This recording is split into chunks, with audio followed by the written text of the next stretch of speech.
What's up everybody, it is I, HeroVange, and welcome to another Pokemon Go PvP Jungle Cup video. Today we're gonna talk about the ALOLAN rocks. We're gonna talk about which one is the better rock, the best moveset, some coverage, but the most important thing is the match-up mastery, because if you master how to use these ALOLAN rocks, they are going to be not scary to use. Yeah, I get it. They're weak to a lot of things, like important things in this meta, but if you master how to use them, they will treat you very well. Okay, so, but before you watch the rest of this video, please make sure to watch my meta simplified guide right there.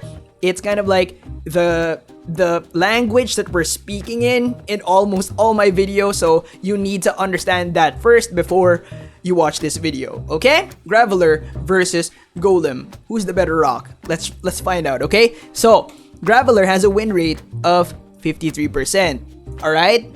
That is lower compared to Golem's 54.5. Now, does that mean that Golem is better? The thing is, I looked at the matchups, right? The differences, and I couldn't find an important matchup. The only one that I found that might be important is actually Girafarig. Girafarig, guys. Okay, for ALOLAN Golem, that's a draw. It's a draw, okay? It's not even a win. And then for Graveler, it's a loss. That's the difference. It's not that big of a difference, to be honest with you. Like with switching, with it might not even be a difference in actual battle. But yeah, I mean, you have that. Is Girafarig gonna be meta? I don't think so. I really don't think so. So is there a difference between the win rate? No, not really. Like, I checked the important matchups. They do basically the same, okay? But ALOLAN Golem has Wild Charge, which is the much better move. Why? Because Thunderbolt takes 5 energy more to throw, okay? Thunderbolt is 55 energy, Wild Charge is 50. That's important because Rock Throw actually gives you 5 energy every time you throw, okay? So that means that it's gonna take one more Rock Throw to throw your Thunderbolt. Now that 5 energy difference is a small upgrade for ALOLAN Golem, okay? It's minute. What about stats? Stats, honestly, they don't matter in this case. Yes, I harp a lot about, PvP IVs, maximizing your stats and stuff, but in this case, it really doesn't matter because even if you hit maximize on both, the win rate is not gonna change, right? So it's basically like the same. Well, it went 53.7, but yeah, if you look at the like actual matchups, they don't really, the important ones, right? They don't really change, okay? So yeah, but that 5 energy difference does matter in actual battle, because in actual battle, one more Rock Throw to throw your move might make the difference, right? So that means that objectively, ALOLAN Golem is the better rock. Now the question is there gonna be a matchup where this even matters, like where you need Wild Charge? Yes, there is. Okay, there's a very specific situation. We're gonna talk about it in this video. It can win you some matches, okay? But yeah, it's a very, very specific situation. I'm just saying, alright? But still, it makes Golem the better rock, okay? But what is my advice? My honest advice is, if you already have this guy built up, right? Stick with him because it's a 5 energy upgrade, right? I mean, come on, that does grind, right? But if you don't have any rocks built up, go Golem, because one, it'll give you that 5 energy upgrade, right? That's another Rock Throw, okay? So yeah, that's an upgrade, plus it finishes at level 19, which means you're gonna save dust compared to Graveler's 30.5. That's a lot of dust, guys. That you don't realize it, but that's actually a good chunk. Okay guys, let's talk coverage. Now, the ALOLAN rocks can beat all of the bugs except for Heracross, because Heracross is more of a fighting type, right? All of the bugs with mostly fast attacks, right? Like the important matches. Now, with the electric types, for Magnezone and Raichu, if they swap in on you and you have the energy advantage, because the matchups are so tight, you win in the one shield. Okay, so right here, I don't think she knew that. Boom, dead. Now, the last one is the flying types, and the flying types are just wow. You have all of those flying types except for Jumpluff, which you tie with. All right, but I was amazed that this matchup like went this way. It's insane, right? ALOLAN rocks doing work, okay? honestly, like, jump bluff isn't even gonna... It's not even that important, right? So, okay, guys, so for all the bugs, you have a rating of over 500, except for Heracross, which is more of a fighting type, right? So, yeah. For the flying types, you've got ratings above 500, except for Jump Bluff, which you tie with. Now, for the electric types, with Raichu, it's super close, like 7 HP. But you also come out with around like 3 more rock throws to a rock blast, so if it swaps in on you, that's GG. Now, for ALOLAN Raichu, which I think is possibly...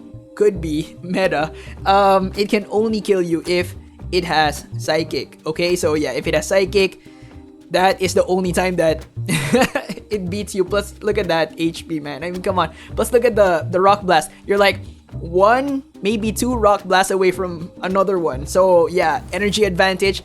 Another question is, are they gonna have this Psychic? I don't think so. I think they're gonna have that Thunder Punch, right? So yeah, I don't think it's gonna do it. Finally, for Magnezone, and this one is the most iffy, right? It needs to get a Flash Cannon, right? To land. Is that gonna happen? I really don't think so. If you have energy advantage, you're gonna be able to throw the second Rock Blast and kill it. The only electric type, well, important electric type, right? The only important electric type that can kill you is Lantern, because, yeah, look at that.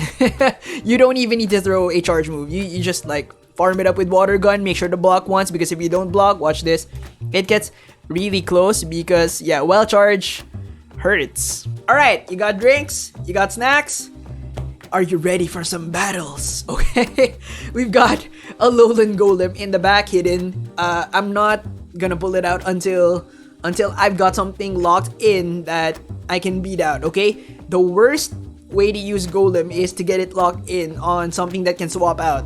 Don't do it. It's not worth. It's not that type of Pokemon, okay? Just, it does a lot of damage with a fast attack, but it's not that type of... It's not like Hypno against Toxic Rogue, okay? So you definitely want to be careful with it. Don't swap it in until you are sure that you can beat something, okay? So right here, I am sure that I can beat this Beedrill. Okay, all the bug types, remember? Okay, but with Beedrill, Vespiquen, and Venomoth, right? Specifically Venomoth, I'm gonna show you later, right? You might want to block once if you think that they can get to a second charge attack, okay? But with Venomoth, make sure just block once. Venomoth, block once no matter what. Why? Because look at that damage, okay? Look at that damage, plus look at how much HP you get if you block, alright? That's a big amount of gains for one shield, right? I think it's worth one shield. Now for the bees, I think you should block once if you think that they can get a second charge move off, because this X-Scissor does 37 damage. You come out with like 42 HP with Vespiquen. It's also pretty close, right? So if you swap in, right, I think you should block once. But in the match earlier, I didn't block it because I needed that shield just in case that Vigoroth had a body slam, but generally I think you should block it, okay? For Vespiquen, it also gets pretty close right here. As you can see, X-Scissor does 31 damage and you come out with like 34 HP. Like, it's a lot farther away compared to like Beedrill. Beedrill already had this charged up, right? But yeah, it's kind of scary. Like, what if you get hit and then you die? Just think about it, right? That's gonna really suck. Now for the bug flying, you don't have anything to worry about. They're double weak to you, so yeah, even if they throw this, it's 58 damage, you've got 104 HP. That's still a lot of HP, so yeah, that's Masquerade, Scyther, Yanma, Yanmega, you got that. Next match, we've got... Why did I do that? Forretress versus Venusaur. She's gonna swap. Waiting for it. Noctowl, and we're set up. Alright, so fast attack away. Right here. I made a mistake, okay? I blocked. You don't need to block. You can tank it. Don't be afraid, alright? And then I make another... Oh my god, it's taking so long. Mistake right here. I should have gone for the wild charge, right? Take a look at this. Wait, just wait for it. Look at that damage, right? ALOLAN Golem is a damage dealing beast. As you can see, I got it to the red. If I hit the wild charge, it would have been dead. Okay, so after you do the whole farming thing, just go wild charge, alright? But Noctowl, you don't need to block a single thing. Psychic, you can tank that. You actually come out with like HP, or I think like 20 something. No, 30 HP. You got it, okay? And this is basically a GG, okay? Because this Raichu is not gonna be able to kill my Fortress. She's got a very wounded Venusaur in the back. GG. Now against Noctowl, you definitely don't need to block. If it gets this Psychic, you can tank it. You come out with like 33 HP. If it gets off another Sky Attack, that's 21 damage. You still have, 30 HP. You got it. Next match is gonna start off with a Vigoroth mirror match. I'm gonna teach you something about piggybacking, so pay attention, okay? I didn't slow it down because this is not a Vigoroth video, okay? Wait for it. Right there. Do you see it? Do you see that fast attack? Do you see the... I'm not gonna do it. That's another form of piggybacking that you just get with tapping your phone, okay? So I think it depends on when your opponent clicks the body slam, but yeah, it didn't matter because he let it go. Okay, so this matchup right here is what we're talking about. Fortress. Who wins against the Fortress versus Rocks matchup? It depends on who switches in, okay? Whoever switches in loses. Because you need to get that crucial energy advantage to win, right? You can kind of try to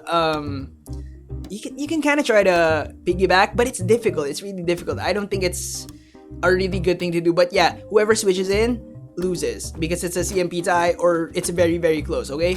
GG. Interesting thing that I found out is while playing around with the sim is, so it is a CMP tie. It definitely depends on who gets to swap in, right? But it's also IV dependent, right? If you go default right here, that was maxed out. If you go default, ALOLAN Golem just takes it. So yeah, get yourself some good IV Fortress if you want a chance, alright? Last thing before we go, okay? But this is not an advanced strategy, not like a secret technique type of thing. No, it's a very, very iffy thing to do, but you can pull it off, and it might win you the match. Okay, so in the zero shield scenario, you can almost kill everything with Wild Charge. Okay, and I've done this with Venusaur. I've done this with Vigoroth. I've done this with Lancern, things that usually kill Golem, okay? And that's why I think Wild Charge is much better because you can get to it much faster, okay? Like, it's crunch time, right? When this happens, okay? So right here, Venusaur, obviously I'm at a disadvantage because I swapped in. He's got energy, okay? But I'm gonna get enough damage to kind of like let my Golem farm, okay? So right here, it's gonna kill me. Okay, cool beans.